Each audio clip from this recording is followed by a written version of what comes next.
This is not about oil. This is not about gas. And this is definitely not about electricity prices. What you are witnessing right now is the visible surface of a much deeper system shifting underneath the global order. Energy has never been just fuel. Energy is leverage. Energy is control. Energy is power translated into economics, military reach, and political obedience. And every major geopolitical collapse in history has followed the same rule. When energy control shifts, power follows, violently, rapidly, and without mercy. Today, the world is told that energy shocks are accidental, that supply chain disruptions are temporary, that price volatility is just a market cycle. But history doesn't lie, and systems don't improvise. What we are seeing is the predictable outcome of decades of strategic decisions, debt expansion, and geopolitical overreach finally colliding with physical reality. For over half a century, global power rested on a single invisible agreement. Cheap, reliable energy would always be available, and the dominant powers would control its flow. That assumption is now mathematically broken. After World War II, the global system was rebuilt around industrial expansion. Manufacturing, transport, military logistics, and financial growth all required one thing above everything else: abundant energy. The United States emerged as the dominant power not just because of military strength, but because it sat at the center of global energy security. Oil flowed through predictable routes, protected by alliances, navies, and financial systems. The dollar became powerful, not in isolation, but because it was indirectly backed by energy access. Then came expansion. Nations borrowed against the future, assuming growth would always outpace debt. Energy consumption exploded. Globalization pushed supply chains across continents, increasing efficiency but destroying redundancy. The world became faster, leaner, and more fragile. Every system was optimized for profit, not resilience. At the same time, energy production became increasingly politicized. Oil-producing regions turned into strategic pressure points. Sanctions replaced diplomacy. Pipelines became weapons. Shipping lanes became choke points. Energy was no longer just an economic input. It became a geopolitical trigger. And here is the critical part most people miss. Financial systems expanded far faster than physical energy capacity. Trillions of dollars were created, but barrels of oil, cubic meters of gas, and kilowatt hours of electricity cannot be printed. This created a structural imbalance. Paper claims on future growth multiplied, while the physical foundation that made that growth possible stagnated. That imbalance always leads to crisis. We've seen this before. In the 1970s, energy shocks didn't just cause inflation, they rewired global politics. Nations collapsed. Currencies weakened, wars intensified, power shifted. The lesson was clear. Whoever controls energy during scarcity controls the future. Fast forward to today, and the same pattern is repeating, only at a much larger scale. Energy supply is tightening globally at the exact moment demand remains structurally high. Investment in traditional energy has lagged for years. Alternative energy systems are not yet capable of replacing baseline load at scale. Meanwhile, geopolitical fragmentation is accelerating. Trade blocs are breaking apart. Strategic trust is collapsing. Nations are prioritizing self-preservation over cooperation. This is not a temporary imbalance. This is a phased transition. Europe learned this the hard way when energy dependence turned into strategic vulnerability. Asia understands it as competition for resources intensifies. The United States feels it through rising prices, industrial reshoring costs, and growing pressure on its financial dominance. Energy is no longer cheap. Security is no longer guaranteed. And alliances are no longer unconditional. Every major power is now responding the same way, securing domestic energy, weaponizing exports, and restructuring supply chains for control, not efficiency. This marks the shift from globalization to fragmentation, from abundance to prioritization, from cooperation to competition. And here's the uncomfortable truth. Energy scarcity doesn't just raise prices, it exposes debt. When energy costs rise, production costs rise. When production costs rise, profit margins shrink. When margins shrink, debt becomes unserviceable. This is how energy crises turn into financial crises. This is how geopolitical tension becomes systemic collapse. The world is carrying unprecedented levels of debt, built on the assumption of stable growth and cheap energy. That assumption is gone, and systems that are built on false assumptions do not slowly adjust. They break. This is why energy policy, military posturing, currency shifts, and global diplomacy are all converging right now. They are not separate events. They are expressions of the same underlying stress, a system reaching the limits of its design. The most dangerous myth still being sold is that technology alone will save us, that innovation will magically replace physical constraints. But technology does not eliminate energy needs, it amplifies them. Data centers, AI infrastructure, electrification, digital economies, all require more power, not less. The future is energy intensive, not energy light. So when you hear about geopolitical tensions, pipeline sabotage, shipping disruptions, or energy market volatility, understand what you're actually seeing. You are watching the global power structure recalibrate around scarcity. You are watching nations position themselves for the next phase of control, and you are watching the financial system struggle to reconcile paper promises with physical limits. This is not fear, this is pattern recognition. Every historical system that ignored energy constraints collapsed under its own weight. Every empire that assumed control was permanent eventually learned otherwise, and every transition was painful for those who didn't understand what was happening until it was too late. The question is no longer whether the system will change. It already is. The only question is who understands the machine and who gets crushed by it. If you want to stay ahead, you don't watch headlines, you study structures, you don't react emotionally, you position strategically. Because in every energy transition, wealth and power do not disappear. They move. And those who see the pattern before the crowd don't panic. They prepare. If you want to understand how this system was built, why it's breaking now, and what comes next in the energy geopolitical cycle, stay here. Subscribe. Watch the next breakdown. Because the next phase has already started, and most people don't even realize they were standing in it. Because once energy becomes scarce, geopolitics stops being theoretical and starts becoming physical. Borders harden, diplomacy thins out, and nations that once spoke an economic language begin speaking in military terms. This is the moment we are entering now. Not tomorrow, not in some distant future, but quietly, structurally, already in motion. Look closely at what major powers are doing, not what they are saying. Strategic petroleum reserves are no longer just emergency buffers, they are political weapons. Energy export agreements are being rewritten with security clauses. Naval presence around key shipping lanes is increasing, not decreasing. This is not coincidence, this is preparation. When energy systems tighten, global trust evaporates. Every country starts asking the same question. Will we have enough, even if others don't? That question alone is enough to dismantle decades of cooperative frameworks. Because globalization only works when scarcity is low. The moment scarcity rises, cooperation becomes optional and power becomes decisive. This is why the energy transition narrative is so dangerous when misunderstood. It is framed as a smooth, linear upgrade from one system to another, but history shows transitions are never smooth. They are periods of instability where old systems weaken faster than new systems mature. That gap, the transition gap, is where chaos lives. We are in that gap now. Traditional energy infrastructure is being politically constrained faster than alternatives can scale. Investment has been discouraged, regulations tightened, and long-term capacity reduced, all while demand remains structurally elevated. This creates a squeeze, and squeezes don't resolve gently. They force repricing, rationing, and reordering of priorities. And here is where geopolitics intensifies. Energy-rich nations gain leverage far beyond their economic size. Energy-poor nations become vulnerable regardless of their technological advancement. Alliances shift not based on shared values, but on guaranteed supply. Morality becomes negotiable. Security becomes transactional. This is why we are seeing the return of bilateral deals over multilateral systems, why long-term contracts are replacing spot markets, why energy infrastructure is increasingly treated as critical military assets. These are not policy choices. They are survival responses, and survival logic always overrides ideology. As energy becomes a tool of pressure, currencies begin to feel the strain. Trade imbalances widen, inflation embeds itself. Central banks are forced into impossible decisions: protect growth or protect stability. History shows they always choose delay. They print time, and printing time only increases future instability. This is where the financial layer begins to crack.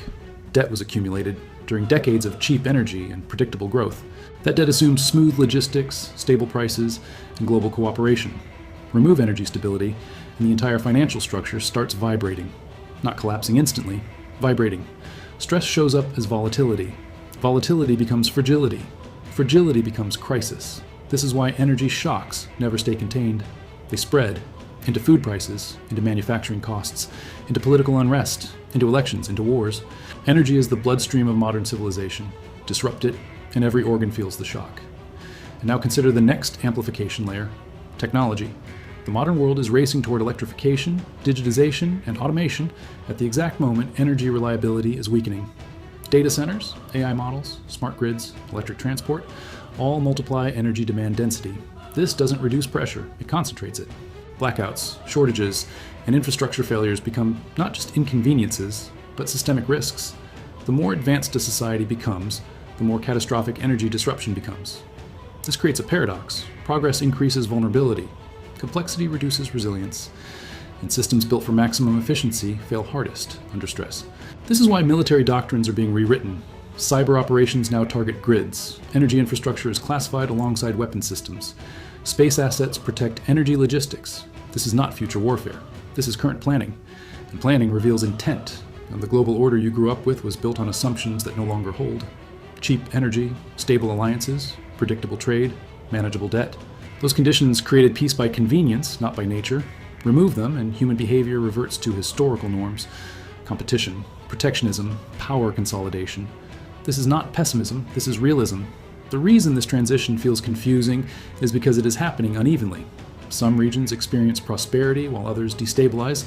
Some industries boom while others collapse. This creates false signals. People think the system is resilient because parts of it still function. But systems don't fail evenly, they fail asymmetrically. By the time failure becomes obvious, options disappear. This is why understanding structure matters more than timing. You don't need to predict exact dates. You need to recognize direction. And the direction is clear. Energy is moving from abundance to control, from market pricing to strategic allocation, from globalization to fragmentation. That shift changes everything. Careers, investments, politics, borders, even social stability. Those who treat energy as just another sector will be blindsided. Those who understand it as the foundation of power will adapt early. History always rewards the second group. The coming years will not be defined by innovation headlines or market optimism. They will be defined by constraints. And constraints reshape behavior faster than opportunity ever could. The question is no longer whether this transformation is happening. The question is whether you are positioned mentally and strategically for a world where energy defines geopolitics again, openly, aggressively, unapologetically. Because once scarcity becomes normalized, there is no return to innocence, only adaptation. And the final truth most people avoid is this: transitions don't announce themselves. They only become obvious in hindsight. By then, power has already shifted, and the new rules are already enforced. Understanding the system before it hardens is the real advantage. And that window is closing. And when the window closes, the consequences don't arrive as a single dramatic collapse. They arrive as normalization of stress. This is how systems truly change. Not through sudden endings, but through slow acceptance of conditions that would have once been unthinkable. Energy shortages stop being called emergencies and start being called the new normal. High prices stop being temporary and become structural. Governments stop promising relief and begin managing expectations. This psychological shift is critical because once a population accepts constraint, policy hardens without resistance. This is where power consolidates. States that can guarantee energy stability gain disproportionate influence, not just economically, but diplomatically. Decisions once debated become non-negotiable. Smaller nations lose autonomy quietly, not through invasion, but through dependency. Energy contracts replace treaties. Supply guarantees replace alliances. And here's the key insight. This consolidation does not require malicious intent. It is automatic. Systems under stress always centralize control. Decentralization is a luxury of abundance. Scarcity demands hierarchy. This is why energy policy is increasingly linked to national security law, why infrastructure ownership is restricted, why foreign investment is scrutinized, why governments intervene more aggressively in markets they once claimed were free. These are not ideological shifts. They are systemic responses. As this happens, social pressure increases internally. Higher energy costs ripple into cost of living. Transportation, heating, food production, manufacturing, all absorb the shock. Wages lag. Purchasing power erodes. Political polarization intensifies because economic stress always seeks someone to blame. This is how internal instability and external tension reinforce each other. History shows that when domestic pressure rises alongside geopolitical stress, governments look outward. External threats unify fractured populations. Energy disputes escalate into diplomatic confrontations. Diplomatic confrontations drift toward military posturing, not because war is desired, but because it becomes useful. And energy sits at the center of it all. Control the supply, and you control the tempo of escalation. Control the routes, and you control leverage.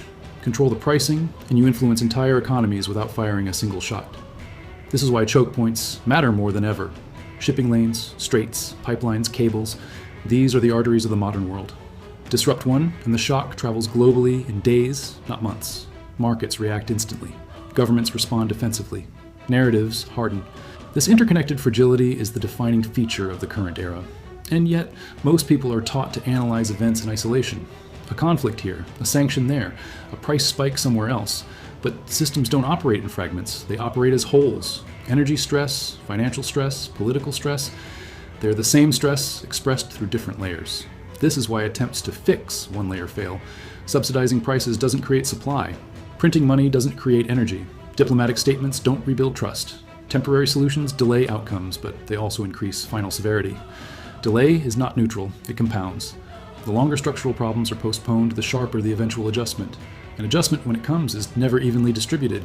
It hits the weakest nodes first, peripheral economies, over-leveraged sectors, politically unstable regions. The shock then cascades inward. This is how global crises propagate. At the same time, elites and institutions quietly reposition. Energy assets are secured. Long-term contracts are locked in. Strategic reserves are expanded. Legal frameworks are adjusted. This is not conspiracy. It is rational behavior by actors who understand the system. The gap between institutional preparedness and public awareness widens. That gap is where mistrust grows, and mistrust is corrosive. It weakens legitimacy. It fuels unrest. It accelerates fragmentation. This is why the narrative battle matters. Whoever controls the explanation controls the response. If people believe disruptions are random, they remain passive. If they recognize patterns, they demand change. Systems prefer passivity. So, complexity is emphasized, responsibility is diffused, causes are blurred, but the underlying driver remains simple: energy constraint, reshaping power. As this reshaping continues, the world moves toward blocks rather than a single global system. Regional energy ecosystems form, trade routes shorten, self-sufficiency becomes strategic priority. Efficiency is sacrificed for reliability. This reduces overall growth potential. Slower growth makes debt heavier. Heavier debt limits policy options. Limited options increase the likelihood of forceful decisions. This is the tightening spiral most people don't see, and it explains why optimism alone is dangerous. Hope is not a strategy. Faith in progress without structural understanding leads to misallocation of time, resources, and expectations. The individuals and institutions that survive transitions are not the most optimistic. They are the most adaptive. Adaptation begins with mental clarity, understanding that the old rules are fading, that stability was conditional, that volatility is not an anomaly, but a feature of transition. It means recognizing that energy security will increasingly define national success, that geopolitics will remain tense even during periods of apparent calm, that markets will be reactive, not predictive. And on a personal level, it means refusing to be surprised. Surprise is costly in unstable systems. Preparation is not. You don't need to predict exact outcomes. You need to understand direction, pressure, and constraints. When you see those clearly, decisions become calmer, less emotional, more strategic. This is the real advantage of systemic understanding. Not fear, not panic, but positioning. Because while systems change, opportunity doesn't vanish. It relocates. Those who cling to outdated assumptions are left exposed. Those who adjust early move with the current instead of against it. The world ahead will reward awareness, resilience, and flexibility. It will punish denial, rigidity, and blind trust in narratives designed for a different era. Energy is rewriting geopolitics in real time. And geopolitics is rewriting the rules of daily life, whether people acknowledge it or not. The transition is not coming, it is already underway. And the final question is not whether this transformation will reshape the world, it already is. The real question is whether you will recognize the system early enough to act deliberately instead of reacting too late. Because in every historical transition, those who understood the pattern didn't need certainty, they only needed clarity. The next layer of this transition is where consequences stop being abstract and start becoming personal. Because once systems tighten, they don't just reshape nations, they reshape daily behavior. Consumption patterns change, mobility changes, expectations change. Most importantly, trust changes. When energy becomes constrained, governments prioritize continuity over comfort. This is when policy language shifts subtly but decisively. Words like efficiency, sustainability, and transition are joined by rationing, allocation, and strategic use. These terms are never introduced loudly. They arrive quietly, framed as responsibility, resilience, or fairness. And once introduced, they rarely leave. This is how emergency measures become permanent architecture. What begins as a temporary response to volatility becomes the baseline operating condition. Systems normalize stress because reversing it would require abundance, and abundance is no longer guaranteed. This normalization has a psychological cost. People adapt. But adaptation under pressure creates fatigue. Fatigue lowers resistance. Lower resistance allows deeper structural changes to pass without scrutiny. Over time, populations become accustomed to instability, and instability becomes governable. This is not accidental. Governability increases when expectations decrease. At the same time, inequality widens in new ways, not just wealth inequality, but energy inequality. Access to reliable power, heating, transportation, and mobility becomes stratified. Those with resources insulate themselves. Those without are exposed to volatility. This stratification reshapes cities, labor markets, and social cohesion. Remote work becomes a privilege tied to stable infrastructure. Physical labor becomes more vulnerable to cost pressures. Regions with reliable energy attract capital. Regions without it hollow out. This is how energy redraws economic geography. And as geography shifts, politics follows. Voting patterns harden. Extremes gain traction. Moderate consensus erodes. Energy stress doesn't just affect wallets, it affects identity. People don't just ask, why is this happening? They ask, who allowed this to happen? That question destabilizes legitimacy. Historically, periods of energy constraint have always coincided with ideological polarization. Not because ideas suddenly become more extreme, but because pressure reduces tolerance for ambiguity. People demand certainty in uncertain times. Simple answers outperform accurate ones. This is fertile ground for conflict. Externally, nations under internal stress behave unpredictably. Energy scarcity amplifies security dilemmas. Defensive actions are interpreted as threats. Supply protection looks like aggression. Neutrality becomes impossible when resources are contested. This is why even minor disruptions now trigger outsized reactions. The system is tight. There is no slack. When slack disappears, every shock matters. Markets reflect this first. Volatility becomes chronic. Not because information is lacking, but because confidence is. Price swings signal uncertainty about future availability, not just current supply. Hedging increases. Speculation intensifies. Liquidity thins during stress. This feedback loop accelerates instability. And yet, from the outside, life appears to go on. Stores remain stocked. Lights stay on. Flights continue. This creates cognitive dissonance. People assume warnings are exaggerated because collapse doesn't arrive theatrically. But systemic change is not theatrical. It is procedural. By the time symptoms become undeniable, the underlying structure is already locked in. Decisions that mattered were made years earlier, quietly, under the radar of public attention. This is why understanding timing is misleading. The question is not, when will it break?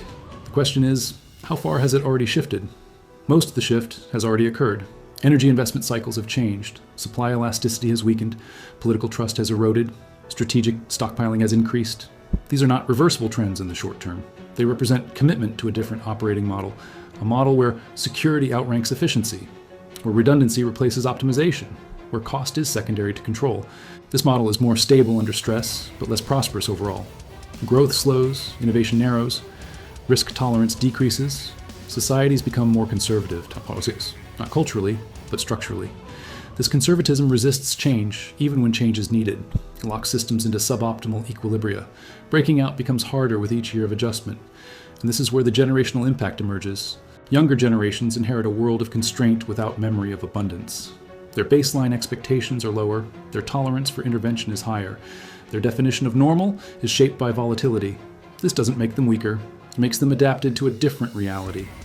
But it also means political and economic promises from the past lose resonance. Institutions built for expansion struggle to function in contraction. This mismatch creates institutional decay. Agencies designed to stimulate growth now manage scarcity. Financial systems designed to allocate surplus now manage risk. International bodies designed to coordinate cooperation now manage fragmentation. They were not built for this, so reforms are proposed, frameworks are updated, committees are formed, but structural inertia slows meaningful change. Systems try to preserve themselves even as their environment transforms. This is the most dangerous phase of any transition, when old structures persist in a new reality, because persistence without adaptation leads to brittleness, and brittle systems fail suddenly, not gradually. This is why resilience is now the dominant strategic concept across sectors. Not efficiency, not growth. Resilience. The ability to absorb shock without catastrophic failure. But resilience has a cost. It requires excess capacity, redundancy, stockpiles, local production. All of these reduce short-term returns. Markets resist them until forced. We are now in the forcing phase. Energy constraints are applying pressure that ideology, policy, and optimism cannot relieve. Only structural adjustment can. And structural adjustment takes time, sacrifice, and coordination, all of which are in short supply. This is the tension defining the era. The world is being reshaped by forces that do not negotiate. Physics does not compromise. Supply chains do not care about narratives. Energy does not respond to belief. Understanding this removes illusion, but it also removes fear, because fear thrives on uncertainty. Clarity replaces it with agency. You cannot control the system, but you can understand it. You can recognize that volatility is not noise, that stress is not temporary, that adaptation is not optional. Those who accept this early stop waiting for stability to return. They build around instability, they plan for constraint, they prioritize flexibility over prediction. And in doing so, they reduce their exposure to shock. The world ahead will not reward those who hope for restoration of the old order. It will reward those who internalize the new one without nostalgia. Energy has already redrawn the map. The only remaining question is who continues navigating with outdated charts, and who adjusts course before the terrain hardens. Because once it hardens, movement becomes costly, and cost in constrained systems is unforgiving. And this is where the choice becomes unavoidable. You can treat everything you're seeing as random noise, disconnected crises, temporary shortages, political drama that will somehow resolve itself. Or you can recognize the structure underneath it all, the system, the pattern, the pressure building where energy, geopolitics, and power collide. Because history is very clear about one thing. Transitions don't wait for permission. They don't slow down for comfort. And they don't spare those who refuse to understand them. What's coming next will not be announced on the news. It will be felt in prices, policies, borders, and everyday life. And by the time the crowd realizes the rules have changed, the advantage will already belong to those who saw the pattern early. This channel exists for one reason only: to break down the machine behind the headlines, to expose the structure, not the story, to help you think ahead instead of reacting late. If this analysis changed the way you see the world, don't just watch and move on. Hit the like button. It helps this message reach others who are trying to understand what is really happening. And subscribe now, because the next video goes deeper into how the system was built, what the next phase looks like, and how individuals position themselves when power shifts quietly. This transition is already underway. Stay informed, stay ahead. I'll see you in the next breakdown.